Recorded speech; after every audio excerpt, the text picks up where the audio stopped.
can sell it to the best. If he offers the best price, we'll be very happy to sell it to him. But it's not necessarily him that's going to get that spot gas market. And also we have to take into account the equilibrium in the market. So we may not even offer that gas sale, the volume, if there's an agreement between sellers that we're going to reduce the supply because there's no market for it. Why should we offer more gas in the market if that's going to have an impact on lowering even further the spot market price? So it's a consideration that we have to look at. So in a sense, this movement of clients towards spot market pricing strengthens the hand of the GECF because you have more influence over prices. Well, we're hoping that. Do you feel that you're under pressure in order to retain your market share to make some concessions on pricing and the pricing structure, since Gazprom has already done this? Is there a risk that Algeria could lose market share? I don't think so. I don't think. I mean, we have never seen Sonatrach, like some papers are saying, that we are in competition with Gazprom. We are not in competition. I think the market is a big market, and in competition, especially in a gas market of this type, both sides or three sides are going to lose because the major the major sellers are Norway, Russia, and Algeria, in the European market. So any concession that's not coordinated is not going to be to the benefit of these three sides.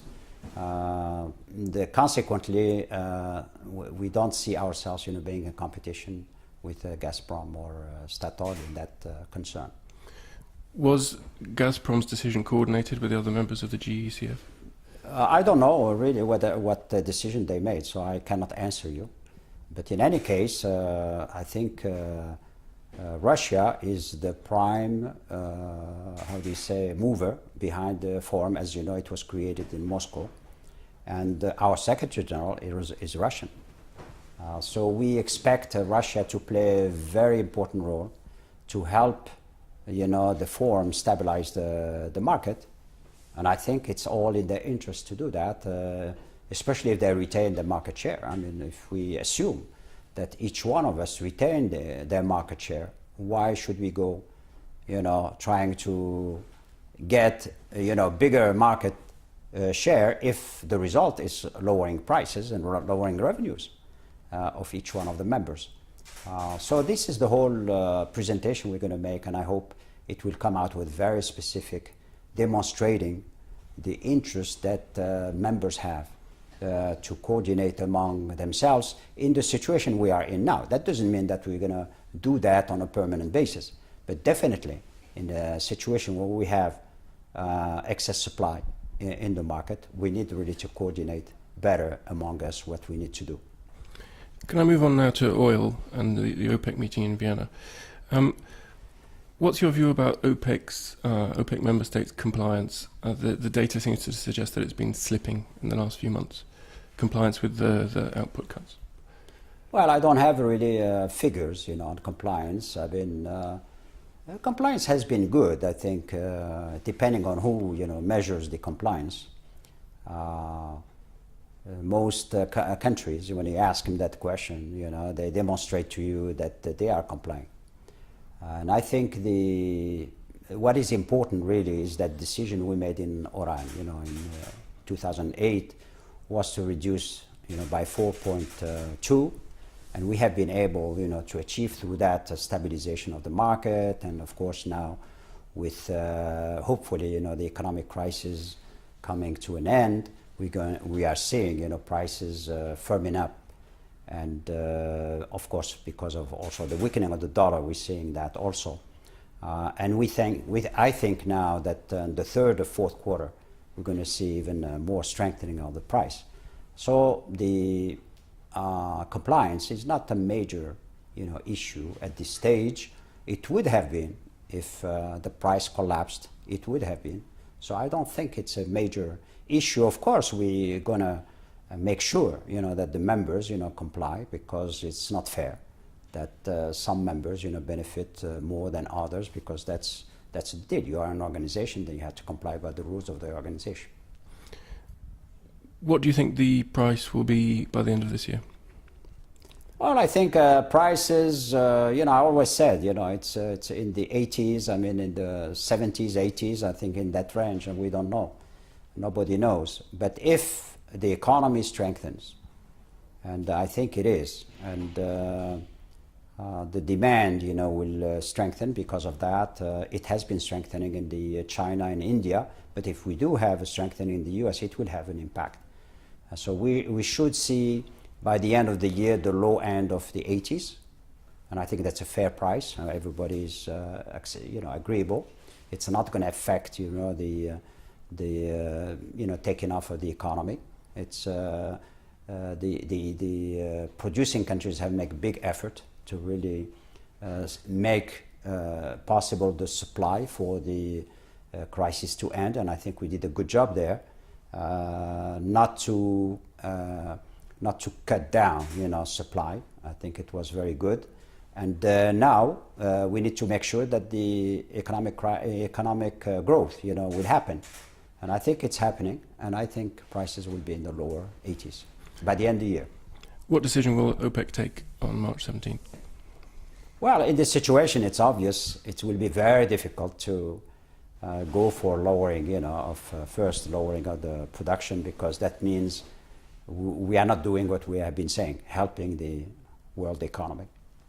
And increasing is not going to be helpful either. And I don't know whether that even will have an impact, on prices. So most probably, I think the status quo in terms of maintaining, the present quotas, probably asking for more compliance, just to make sure that we remain consistent and coherent with what we have decided in Oran, and we'll wait and see in summer, maybe in the June meeting, and then in the summer what how the market is going to look like at that time, because growth in demand should pick up in the summer and then in the fall. Can we go back to Algeria? When will the next licensing round for blocks be? Well, I have asked to start preparation for the next licensing round, and we have a team working on it. And of course, we are going to take into account, the lessons we've learned, as we always did, and cooperate and coordinate with the companies to see what could be improved. To make it more attractive and so forth, except for changing any fiscal terms. I don't think we will change any fiscal terms. I don't think it's warranted. And I think what we can do is probably offer better prospects to get companies more, interested, in investing in Algeria. I don't think we have had failures. I think we had good success. We didn't have that many companies, but I feel that you cannot only measure success by the number of companies. I think you have to measure it also by the amount of investments. And I think if we look at the number of the investments that have been committed, I mean, we've had $250 million only with the first, and the second is probably 290. Not counting the development. If you look at ANET, and if we go to developing ANET, it's going to be $2 to $3 billion. So these are huge investments, and if we measure success on that basis, I think we have been successful. Preparations have already started. When are we likely to see the beginning of the Well, usually we have the usual, thing, which means we'd like to award by the end of the year. This year? Yeah, of course. Yeah, always do that. I mean, we have awarded, I don't recall the date, 9th of December. So we are working to achieve that by the end of the year. Will we see some of the blocks that were in the last bid round that were not allocated? Will they be in Well, the we're next going to round? see maybe a different approach because the bid rounds we had in the past, we had lots of interest. Lots of interest on lots of the blocks, and maybe less interest on lots of the blocks. And so we are not gonna probably, we'll probably propose blocks. Doesn't mean they're gonna be available at the bidding because it depends on the interest and whether companies actually will tell us that they will bid. If they are not going to bid, then you won't have this excuse saying, well, we haven't been successful. If we offer 10 and in reality we had only 4, because we knew that. We knew that there would be only 4. We still presented 10. So if there are only 4 blocks that have been shown interest, well, we'll offer 4. So this way we'll have 100%. And this way we'll be very happy. We'll have to say we'll say it was a success. It was a success. I mean, it's 100%. But I think we just have to work that way. Okay. And also we have